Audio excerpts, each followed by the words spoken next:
Jim woke up to the sound of silence, a rare thing on his ranch. No birds chirping, no cattle rustling, just an unsettling stillness. When he stepped out onto his porch, his jaw nearly hit the floor. 3 massive dump trucks sat parked across his only driveway, blocking any way in or out.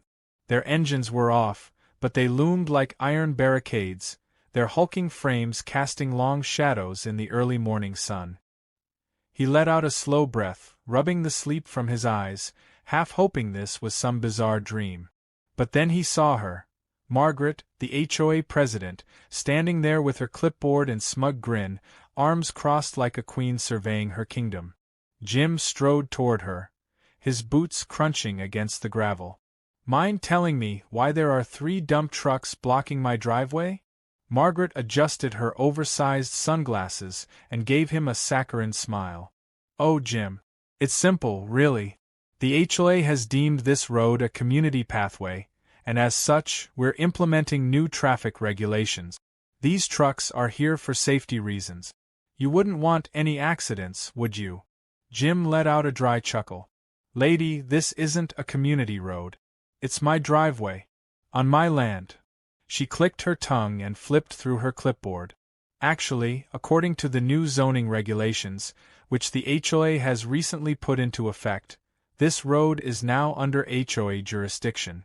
And since your, farm aesthetic is in direct violation of community standards, we have no choice but to take corrective action."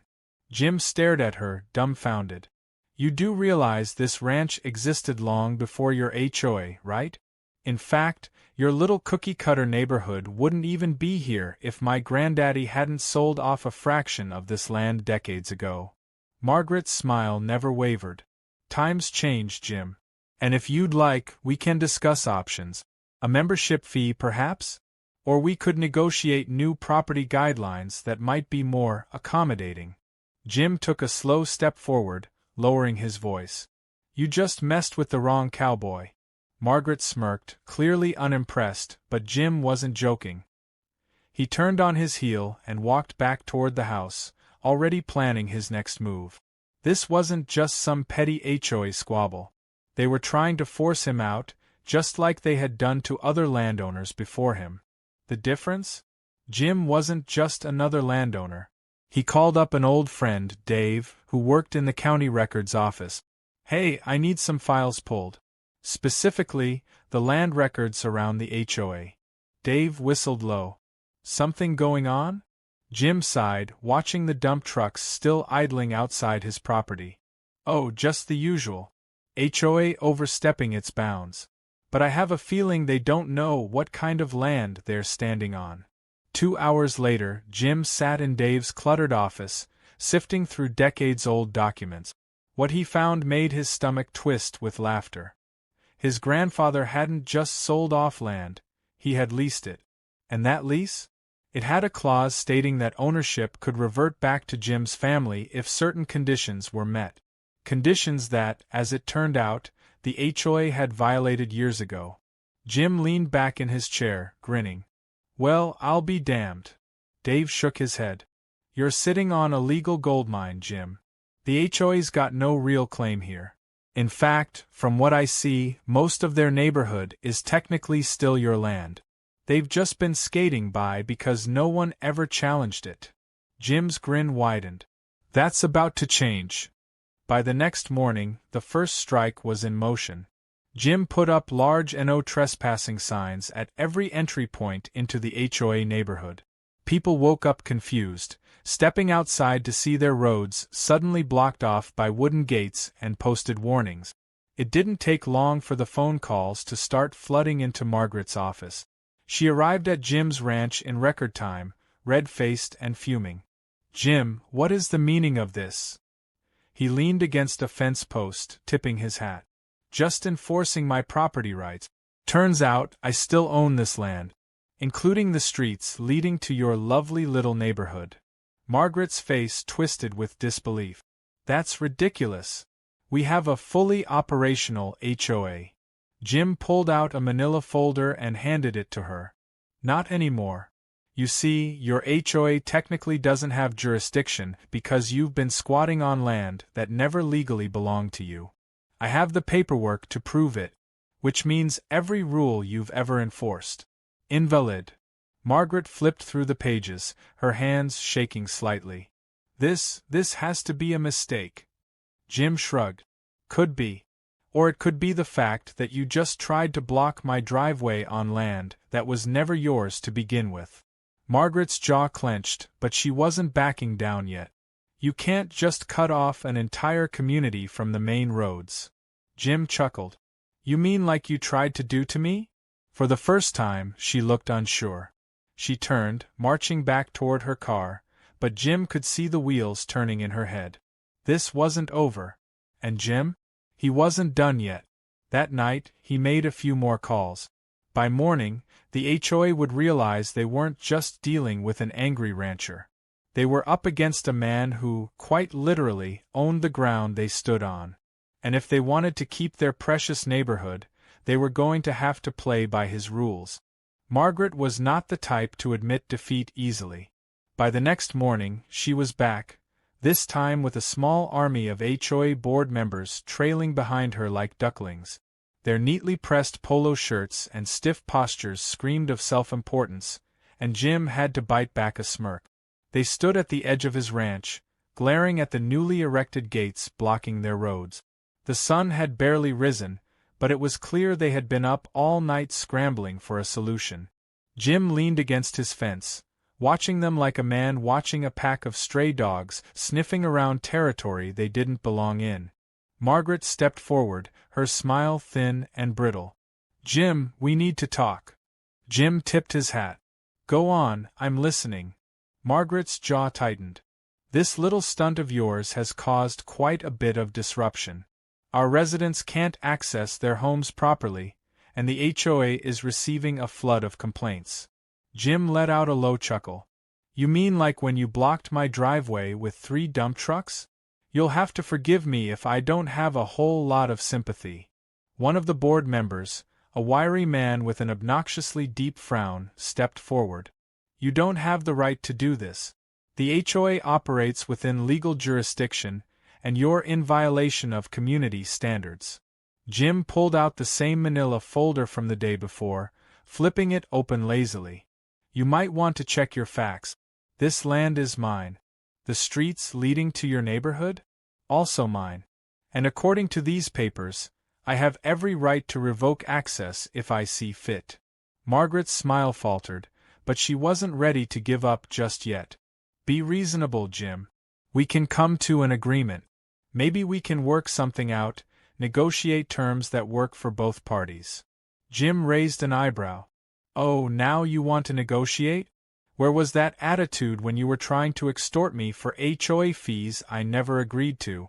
Margaret took a deep breath, clearly struggling to keep her frustration in check. This isn't just about you. There are families in that neighborhood. People who rely on these roads to get to work, to take their kids to school. You can't just hold an entire community hostage because of a personal grudge. Jim studied her for a long moment, then let out a dramatic sigh. You know what? You're right. It's not fair to punish all those folks for the mistakes of a few. So here's what I'll do. I'll grant access back to the roads. But there's a catch. Margaret's eyes lit up with hope. I'm listening. Jim grinned. I'll be charging a toll. Since this is my land, and you all seem to be so keen on regulations and fees, I think it's only fair I get compensated for the wear and tear on my property. Let's say $500 per household per month. Standard maintenance fee. Margaret's face went red. That's extortion. Jim shrugged. No more than what your HOA charges people for having the wrong color of curtains. The HOA board erupted into furious murmurs, and Margaret looked like she was about to combust. Jim could almost see the steam pouring out of her ears. She had come expecting resistance, but she clearly hadn't anticipated him turning the tables like this. Finally, she straightened her shoulders and plastered on a smile that didn't quite reach her eyes. If that's how you want to play it, Jim, then so be it. But don't think for a second that we're going to let this go. Jim watched as she and her board members stormed off, whispering furiously amongst themselves. He knew that wasn't the end of it. Margaret wasn't the type to accept a loss gracefully. She'd come back, and she'd come back swinging. Sure enough, the next day, Jim spotted a construction crew pulling up near the edge of his property. He walked over, hands in his pockets, and found Margaret supervising as workers unrolled blueprints. "Morning, Margaret. What's this?" She didn't even look at him. "The HOA has decided to make some improvements. We're expanding the roads, widening access points, and improving infrastructure for the community." Jim let out a low whistle. "That's funny. Because from where I'm standing, it looks an awful lot like you're trying to tear through my land." Margaret finally turned to face him, her eyes gleaming with something close to victory. "The county has approved it." Jim's smile didn't waver. "You mean the county that I have long-standing ties with? The same county officials who know exactly what's in those land records you conveniently ignored?" Margaret's confidence flickered, just for a moment, but she recovered quickly. "Construction begins tomorrow. There's nothing you can do to stop it." Jim pulled out his phone and dialed a number. "Ellie, you there?" A crisp voice came through the speaker. "Sure am, Uncle Jim. You need me to handle something?" Jim grinned. "You might say that. Seems we got ourselves a trespassing issue." Ellie, his niece and one of the best land rights attorneys in the state, arrived within the hour. She walked up to Margaret with the kind of confidence that sent lesser men running. "I assume you're Margaret, head of the HOA?" Margaret hesitated. "And you are?" Ellie smiled, but it wasn't friendly. "Your worst nightmare. This is a cease and desist order. You and your HOA are in direct violation of multiple land encroachment laws. If you proceed with construction, we will file criminal trespassing charges, along with a multi-million-dollar lawsuit." Margaret snatched the papers from Ellie's hand, flipping through them rapidly. The color drained from her face. Ellie adjusted her suit jacket. "You have 24 hours to remove any unauthorized HOA signage, cease all activities, and formally acknowledge that you have no claim over Jim's land. If you fail to comply, we'll see you in court." Margaret was shaking with rage. "This isn't over." Jim leaned in close. "Oh, Margaret. It was over the second you blocked my driveway." By the following morning, the construction crews had disappeared. The HOA was in shambles, residents demanding answers, and Margaret was nowhere to be seen. But Jim knew she wasn't done yet. People like Margaret never went down without a final, desperate move. He just had to be ready for it, and when she came back, he'd make sure it was the last mistake she ever made. Jim knew Margaret wasn't the type to go down without a fight. Even after the HOA's attempted land grab had been shut down by Ellie's legal expertise, he could sense something brewing in the background. The silence was too unnatural. No more threats, no more smug visits. Just an eerie quiet that felt more dangerous than all of Margaret's blustering combined. His instincts proved right when, early one morning, he heard the low hum of approaching vehicles. He grabbed his coffee, walked onto his porch, and squinted at the sight unfolding down by his fence. A convoy of official-looking cars, led by a sleek black SUV, was pulling up to the edge of his property. This time, it wasn't just the HOA board members. This time, Margaret had brought backup. The county commissioner, a well-dressed man with the permanent expression of someone who hated confrontation but loved bureaucracy, stepped out of the SUV. Margaret was right beside him, practically radiating smugness. Jim took a slow sip of his coffee, waiting. "Jim," the commissioner called out, striding toward the fence like he had any business being there. "We need to have a conversation." Jim set his coffee down on the railing. Funny how people only want to talk when they've run out of dirty tricks. Margaret shot him a victorious smile. "We've been reviewing some legal documents, Jim, and it seems there's been a misunderstanding about property boundaries. The county has determined that the roads leading into the HOA do, in fact, fall under public access rights. which means your so-called toll fees and blockades are illegal. Jim didn't react, just tilted his head slightly. Public access rights, huh? That's interesting. Because as far as I'm concerned, the only thing public about this land is how publicly wrong you are. The commissioner cleared his throat. There's no need to be difficult. We're simply here to enforce proper regulations. If you continue blocking access, legal action will be taken. Jim crossed his arms and grinned. Legal action? That's cute. But let me tell you how this is gonna go. You see, I did a little digging of my own after our last encounter. And wouldn't you know it? Not only does this land legally belong to me, but thanks to an old zoning agreement my granddaddy put in place, I have the right to revoke any and all easements to non-private entities. Margaret's smile twitched. The commissioner looked momentarily thrown off but quickly recovered. That's... Jim held up a hand. I'm not finished. You see, your HOA built that entire neighborhood under the assumption that the roads were county property. They're not. So what does that mean? It means every single house in your precious little community is technically trespassing. And if I wanted to, I could legally evict every single one of them. A stunned silence fell over the group. The board members standing behind Margaret started shifting uncomfortably, whispering among themselves. Margaret's face had gone pale. You wouldn't. Jim let out a slow, satisfied chuckle. Oh, Margaret. You spent all this time trying to push me out of my own land. You blocked my driveway, tried to steal my property, and now you think I'm just gonna let you walk away? No, see, I'm a fair man. I believe in giving people choices. So here's yours. Either you dissolve the HOA, hand over full control of the land back to me, and get out of my business, or I start issuing eviction notices first thing tomorrow morning. The board members erupted into panic, shouting over one another. You can't do that. He has the papers, Margaret, we're screwed. This is insane, we'll lose everything. Margaret turned on them, her desperation barely contained. Shut up, all of you. He's bluffing. He has to be.